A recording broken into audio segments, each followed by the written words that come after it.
नमस्कार, मैं हूं संजय शर्मा। आप देख रहे हैं 4 PM गुजरात। राजनीति बहुत मुश्किल हो रही है। गुजरात लॉबी के लिए परेशानी भरा सबब है। प्रधानमंत्री जी वही रोना रो रहे हैं, मेरी माँ को ये कह दिया कांग्रेस नंगी है। और समझ नहीं पा रहा कि प्रधानमंत्री जी इतनी खराब भाषा पे कैसे उतर आते हैं। लेकिन उतर आते हैं तो फिर उसका जवाब भी दिया मिलता ही है। राजनीति में तो मिल भी रहा है। दैनिक भास्कर के राजनीतिक संपादक केपी मलिक ने हम तमाम मुद्दों पर मुझसे बातचीत की है। लेके चलता हूं उनके पास। आपसे रिक्वेस्ट है, चैनल को सब्सक्राइब करिए, ज्वाइन करिए। चलते हैं केपी मलिक के पास। 4 PM न्यूज नेटवर्क में बहुत बहुत स्वागत है केपी मलिक साहब, आपका अभिनंदन। आपका धन्यवाद संजय जी, आपका भी, आपके दर्शकों का भी, और आपके जो चाहने वाले दर्शक हैं जो आपको अच्छे अच्छे मैसेज भेजते हैं उनका विशेष धन्यवाद। हाँ, उन्होंने आज कुछ दर्शकों ने मैसेज भेजा है कि मलिक साहब से कहिए कि वो मिठाई खिलाएं, क्योंकि मेरठ के रहने वाले हैं और प्रधानमंत्री जी ने दिल्ली से मेरठ एक बहुत बढ़िया ट्रेन शुरुआत कर दी, आधे घंटे में पहुंच जाएंगे। ये अलग बात है कि पत्रकारों की बड़ी फज्जियत हो रही है, जो उन बेचारों को सड़क पे बैठा के, जमीन पे बैठा के खाना खिलाया जा रहा है। वो वीडियो बड़ा वायरल हो रहा है कि पत्रकारों के गोदी मीडिया की हैसियत बताते रहते हैं, ये जमीन पे बैठा के खाना खिला रहे हैं। लेकिन प्रधानमंत्री जी बड़े अपनी रोह में आ गए। मेरी समझ में ये नहीं आता कि वो माँ को गाली दी, माँ को गाली दी, ये आलाप वो क्यों करते रहते। मैंने तो पिछले कई महीनों से उनकी माता जी के लिए जो स्वर्गीय हो गई कुछ सुना नहीं। हाँ, लेकिन जो माँ जिंदा है उनके बारे में जो उन्होंने कहा था वो आज भी मेरे कानों में गूंजता है कि इटली की विधवा, तो वो भी राहुल की माँ थी। माँ सबकी एक जैसी होती है, चाहे वो मोदी जी की माँ हो, चाहे वो राहुल की माँ हो, या किसी की भी माँ हो। लेकिन प्रधानमंत्री जी फिर वो कह रहे थे कि कांग्रेस तो नंगी पार्टी है और महंगाई करने की जरूरत क्या थी। मुझे याद आया कि महंगाई के टाइम पे स्मृति ईरानी सिलेंडर लेकर सड़क पे बैठ जाती थी। भारतीय जनता पार्टी के नेताओं ने कई बार ऐसा हुआ कि जब सम्मेलन हो रहा है, विदेशी लोग आए, उनके सामने प्रदर्शन किया। और प्रदर्शन करना तो मुझे लगता है कि किसी का भी ऐसा नहीं है कि अधिकारों, अलग अलग मत हैं। कुछ लोगों का कहना है कि भाई वहां प्रदर्शन नहीं किया जाना चाहिए था जहाँ पे विदेशी लोग हैं, और कुछ का कहना है कि क्यों नहीं प्रदर्शन कर सकते थे, कि आप जब सारी अभिव्यक्ति की आज़ादी आपने बंद कर दी है तो फिर क्यों नहीं किया जा सकता था। लेकिन ये अलग अलग मत है। और मैं पहले मैं पढ़ के सुनाना चाहता हूँ। रवीश कुमार ने बहुत अच्छा एक नोट लिखा है जो सभी दर्शकों को समझना चाहिए, सुनना चाहिए। रवीश जी ने लिखा है कि प्रदर्शन करना एक वैध लोकतांत्रिक अधिकार है और प्रक्रिया है। दुनिया भर में बड़े आयोजनों के सामने प्रदर्शन होते रहते हैं। जिस संयुक्त राष्ट्र में लोग केवल हिंदी में भाषण देकर हेडलाइन में छा जाते हैं, उस संयुक्त राष्ट्र के मुख्यालय के बाहर लगातार प्रदर्शन होते रहते हैं। जिन देशों को इससे हैरानी होती है वो मूर्ख हैं और उनके यहाँ प्रदर्शनों को बुरा माना जाता होगा। बदनामी प्रदर्शन से नहीं हुई है, बदनामी हुई है खराब आयोजन से, गलगोटियाकरण से, झूठ बोलने से। 5G के देश में लोग वाईफाई की शिकायत कर रहे थे, उससे बदनामी हुई है। बच्चियों के तस्कर एपिस्टीन से रिश्ता रखने वाले बिल गेट्स को बुलाने से बदनामी हुई है। जब तक आप शांतिपूर्ण तरीके से प्रदर्शन करते हैं, इससे देश की छवि बेहतर होती है कि भारत एक जीवंत लोकतंत्र है। राहुल गांधी को जान से मारने की धमकी दी जा रही है, इसे ज्यादा गंभीरता से लेना चाहिए। अमेरिका में मिनेसोटा में रोज प्रदर्शन हो रहे हैं और दुनिया भर में छप रहा है। क्या इसलिए अवैध घोषित कर दिया जाए कि मिनेसोटा के प्रदर्शनों से अमेरिका की छवि खराब हो रही है? बेकार तर्क है। अमेरिका के सुप्रीम कोर्ट ने जो साहसिक फैसला दिया, अपने ही राष्ट्रपति को जगह दिखा दी, इससे अमेरिका की छवि खराब नहीं हुई है बल्कि बेहतर हो गई है। ट्रंप के टैरिफ का हजारों कंपनियों ने विरोध नहीं किया होता तो अमेरिका के इतिहास में ये शानदार क्षण नहीं आता।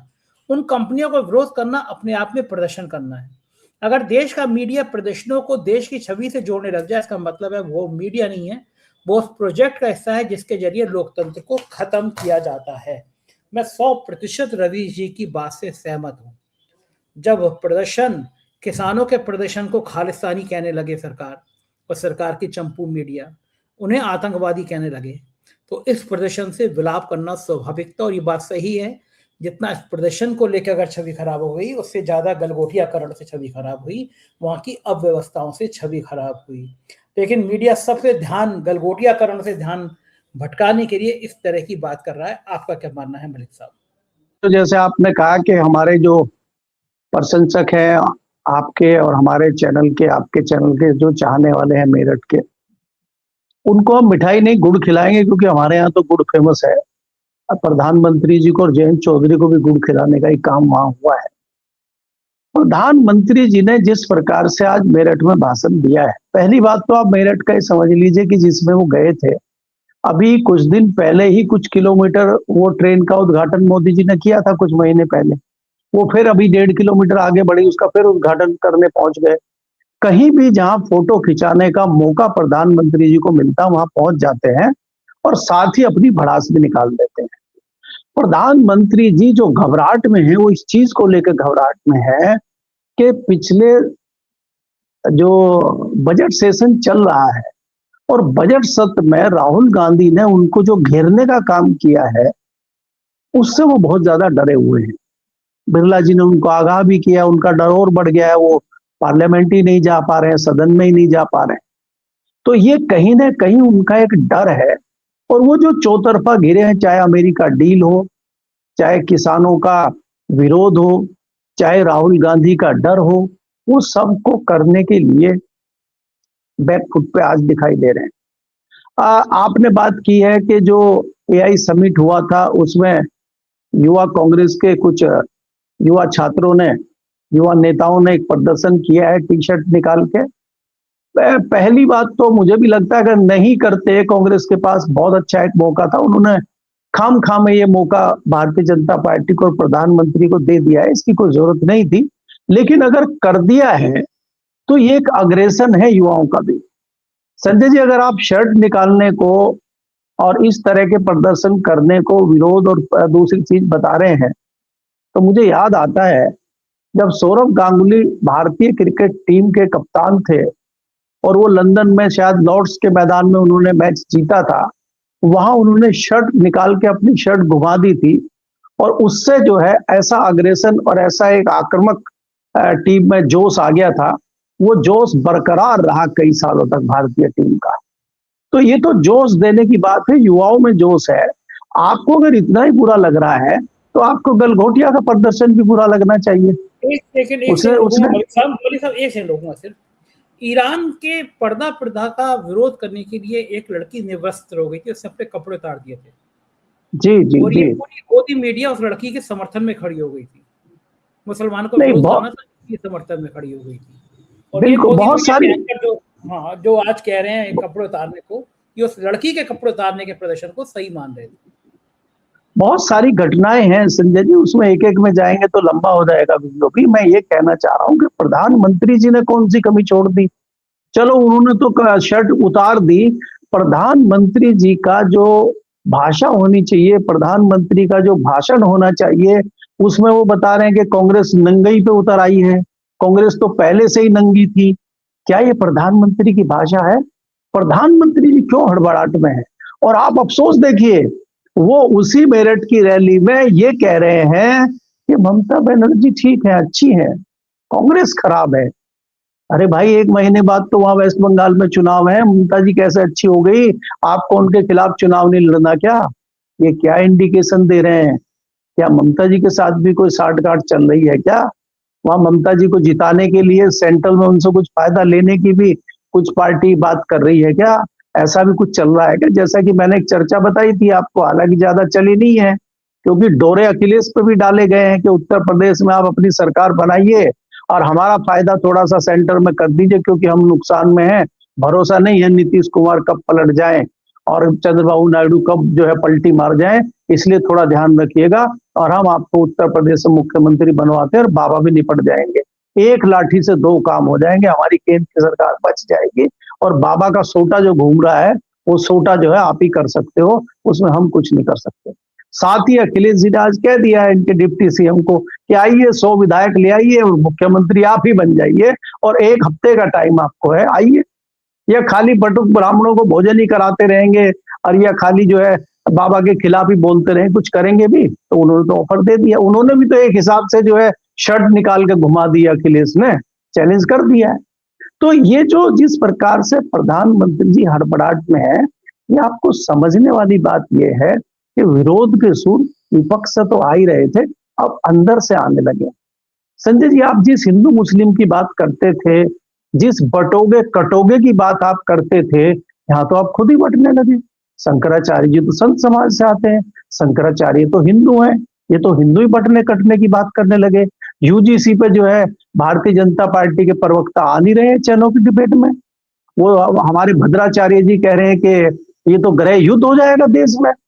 अब आप मुझे बताइए, सुप्रीम कोर्ट के फैसले पे राम भद्राचार्य जी कह रहे हैं गृह युद्ध हो जाएगा। अगर यही भाषा किसी विपक्ष के नेता ने बोल दी होती, यही किसी आम आदमी ने बोल दिया होता, वो अभी जेल में नहीं होता। क्या राम तो भद्राचार्य जी के मलिक साहब मुझे अखिलेश यादव जी पे आज थोड़ा गुस्सा आया। गुस्सा इसलिए आया कि उन्होंने कहा कि परम पूज्य स्वामी राम भद्राचार्य जी के जो शिष्य हैं, तो मुझसे गलती हुई कि राम भद्राचार्य पे 400 BC का मुकदमा लिखा था, मैंने मुकदमा वापस ले लिया। तो मुझे गुस्सा आया कि अखिलेश जी को, ऐसे आदमी को उसी समय ठीक कर देना चाहिए। ये आदमी मुझे इतना घिनौना, इतना घृणित लगता है। पता नहीं ये कैसे गेरुए वस्त्र पहनता है और कैसे इसको वो किसी पीठ का लोग पूजा करते हैं। इसकी जवान पे हर समय नफरत रहती है। कभी किसी का गला काटने की बात करता है, कभी महिलाओं के बारे में अपमानजनक टिप्पणी करता है, और अब तो इसका शिष्य जो खुद गैंगस्टर रहा है, अभी आप जिस जगह के रहने वाले हैं, आप ही का पड़ोसी है वो, उस पर भी मैं चर्चा करूंगा, जिसने शंकराचार्य स्वामी मुक्तेश्वरानंद के ऊपर मुकदमा लिखवाया है। खुद गैंगस्टर है, माफिया है। अब तो ब्रिजेश पाठक के साथ भी उसकी फोटो वायरल हो रही है। बाकी तो राम भद्राचार्य, क्योंकि राम भद्राचार्य खुद अपने आप में इतना घृणित आदमी लगता है मुझे, तो वो उसकी भाषा इतनी घिनौनी लगती है, तो उसके शिष्य भी ऐसे ही होने चाहिए, और हैं, दिख रहे हैं। मुझे बताइए, ये जो आदमी है, जो गैंगस्टर है, जो माफिया है, ये भी महात्मा हो गया, ये भी गेरुए वस्त्र पहने हो गए।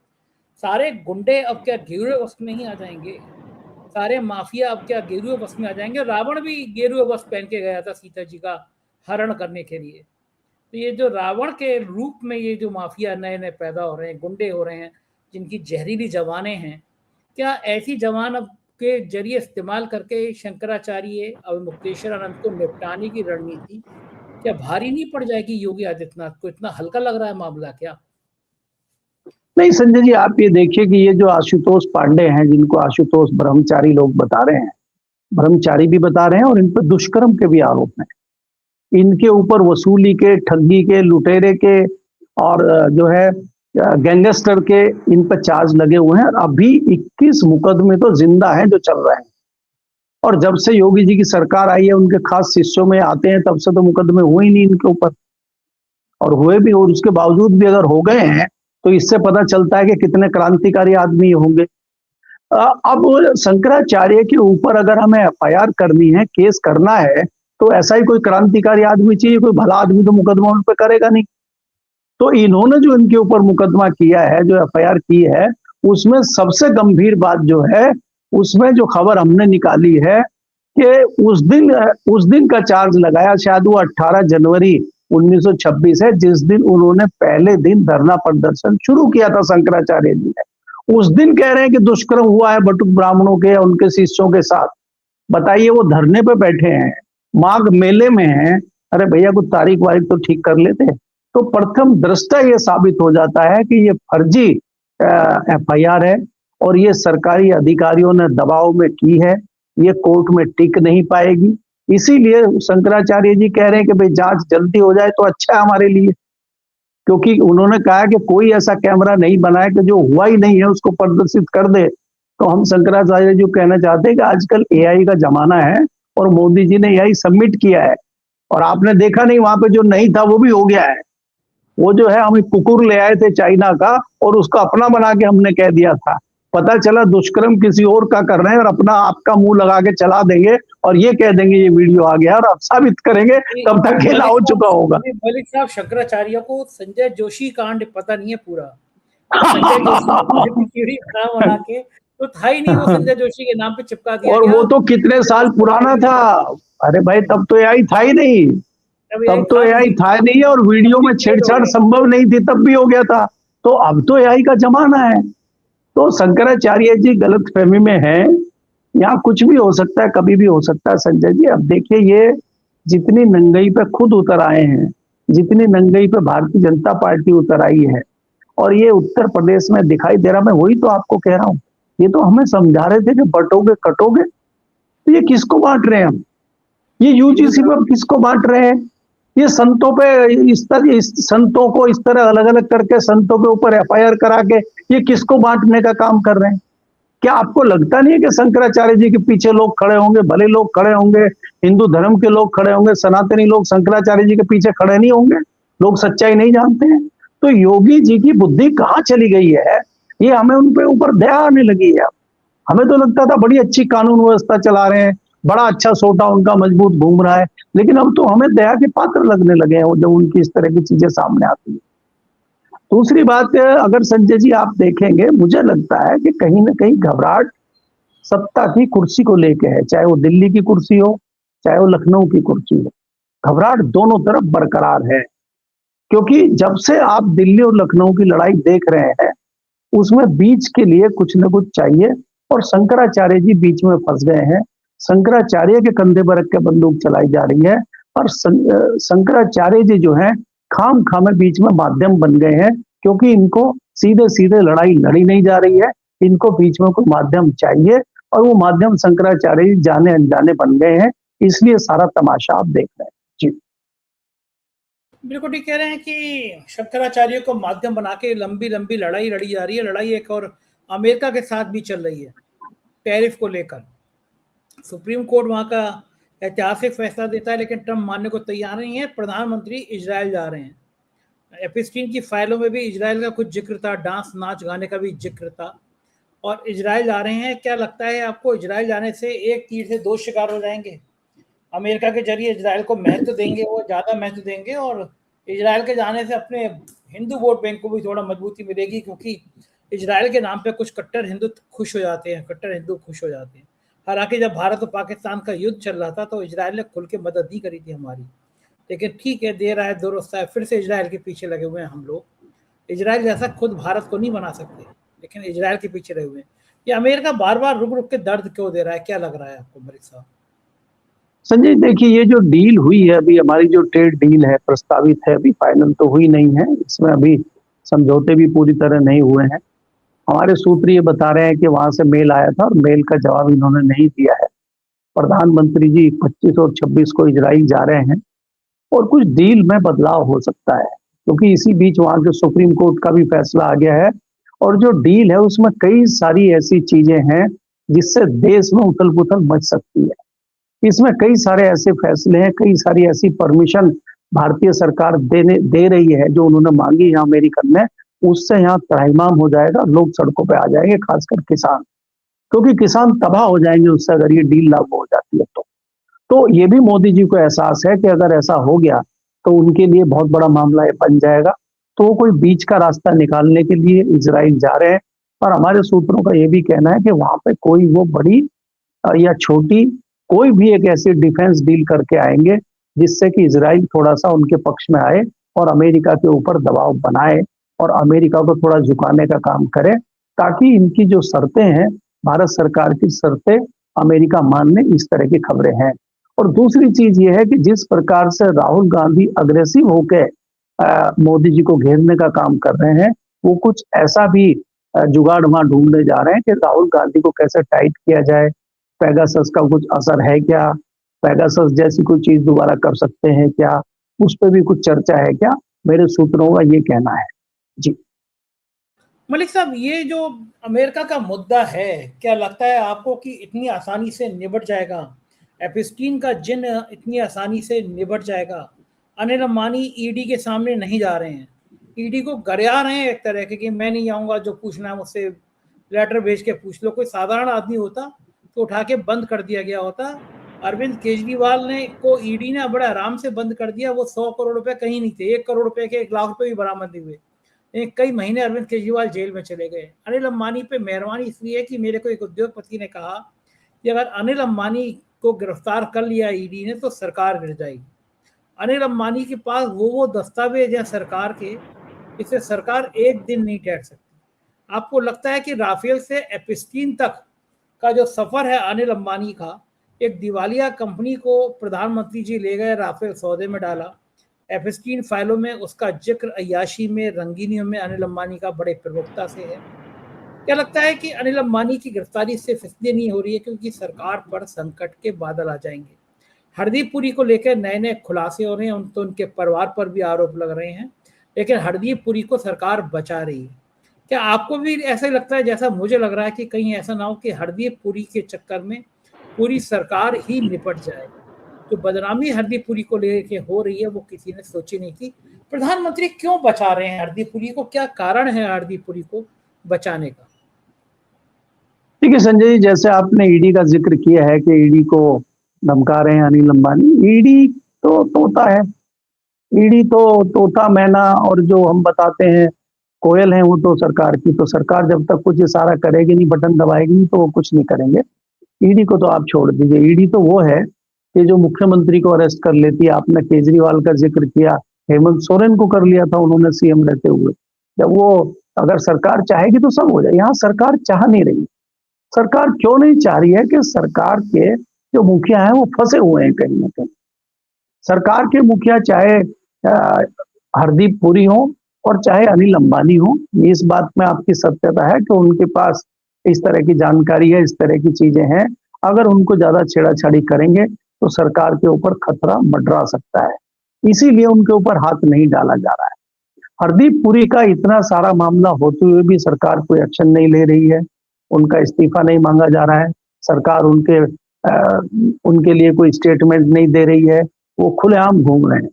अब उन्होंने कल ही एक हमारे बहुत बड़े पत्रकार हैं, उन्होंने एक किताब लिखी है मोदी जी को बहुत सुंदर, उसका अनावरण करने भी हरदीप पुरी जी आए थे। तो जो हरदीप पुरी के साथ फोटो खिंचवा रहे थे, गदगद थे उनके साथ फोटो खिंचवा के, जैसे बहुत बड़ी हस्ती के साथ फोटो खिंचवा रहे हैं। और कई सारे लोग इसलिए नहीं आए कि वहां हरदीप पुरी जी आ रहे हैं, हम नहीं जाएंगे। तो ये माहौल दिल्ली में आजकल चल रहा है। मेरा कहने का मतलब है कि प्रधानमंत्री जी इन परिस्थितियों में घिरे हुए हैं, इसी से निकलने के लिए ही तो इजराइल जा रहे हैं। तो कम से कम 25-26 तारीख तक तो कुछ होने नहीं जा रहा है। उसके बाद जो तय होगा इसमें यह है कि आप बहुत जल्दी देखेंगे कैबिनेट में विस्तार होगा, फेरबदल होगा और कई सारे मंत्री हटाए जाएंगे। उसमें पर्यावरण मंत्री भी हो सकता है, शिक्षा मंत्री भी होंगे, हरदीप पुरी जी भी होंगे, कई लोगों को बदला जा सकता है। अब हरदीप पुरी जी को बिल्कुल ही पैदल किया जाएगा, इतनी हिम्मत क्या मोदी जी में है, वो भी देखने वाली बात है। क्योंकि आपको याद होगा स्टीम फाइल में नाम आने के बावजूद प्रधानमंत्री जी ने इनको जन्मदिन की बधाई ट्वीट करके दी थी। अगर किसी इस तरह के व्यक्ति का नाम आ जाता है, एमजे अकबर का नाम खाली मी टू में किसी महिला ने लिया था और वो दिल्ली नहीं पहुंचे थे, उनको हटा दिया गया था। कांग्रेस के जमाने में हमने कई सारे मंत्री देखे थे, रेल मंत्री पवन बंसल, देश के गृह मंत्री जब मोदी जी पहुंच गए थे वहां पे 2008 में हमला हुआ था मुंबई में और मोदी जी मुंबई पहुंच गए थे और इन्होंने मीडिया के सामने जिस तरह से डांस किया था वो आपको याद है। और तत्कालीन गृह मंत्री को कांग्रेस ने 1 मिनट में हटा दिया था। तो कांग्रेस के जमाने में जिस प्रकार के इस्तीफे होते थे, जिस प्रकार से लोगों को हटाया जाता था, यहाँ तो कोई उसका नाम लेवा ही नहीं है, यहाँ तो हटाने की जरूरत ही नहीं है। आपने देखा पूरा उत्तराखंड सड़कों पे था 15 दिन, मुख्यमंत्री जी अभी मजे में बने हुए, उनको कोई दिक्कत नहीं है। तो हरदीप पुरी जी इतनी आसानी से हट जाएंगे मुझे नहीं लगता। आप कह रहे हैं कि मंत्रिमंडल में संभावित फेरबदल हो सकता है, नितिन गडकरी के पर कतरे जाएंगे अगर ऐसा हुआ, या नितिन गडकरी को और जिम्मेदारी मिलेगी? नहीं, देखिए जिस प्रकार से आप देख रहे हैं कि आरएसएस भी मोर्चे पे आ गया है और आरएसएस को एक मौका मिल गया है। जब जब प्रधानमंत्री जी कमजोर स्थिति में होते हैं तब तब आरएसएस थोड़ा सा हावी होने की कोशिश करता है।